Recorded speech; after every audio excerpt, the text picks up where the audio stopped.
Hello team, Coach Tim here. Just thought we'd take a look at 2022 PGA Major Champion Justin Thomas's golf swing. And there is one specific element that I think would be incredibly impactful and insightful for us to take a look at, and that's how Justin uses the ground.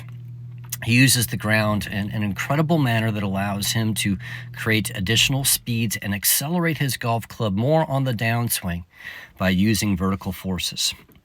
So how does he do that, and when does he do that? We're going to go ahead and take a deeper look.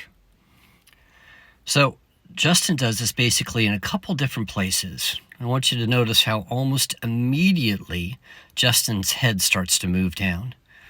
Also notice here when Justin's left arm is right around parallel to the ground, how much of Justin's shirt we start to see. His pelvis is lowering. He is starting to load up into the ground, just like we all would be doing if we were trying to have some form of a vertical upward jump. And that's kind of what Justin is preparing to do. He's preparing to add that element and that force on his downswing. So as he gets to the top part of his backswing and starts his downswing, he even compresses just a little bit more. And then right somewhere around here where the shaft is perpendicular to the ground and parallel to the ground, you start to see his shirt disappear upwards. That's because his pelvis is starting to work upwards. Look at his left leg straightening.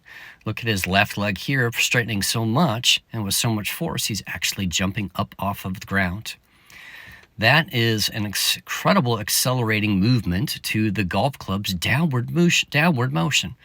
As the golf club is traveling downwards, Justin's left leg is traveling upwards, and that creates some additional forces to the club head and helps Justin create additional club head speed.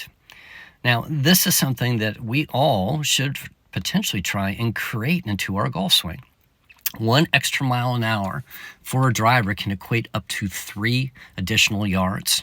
So 3 extra miles an hour can equate up to 10 yards. So how do we simplify this?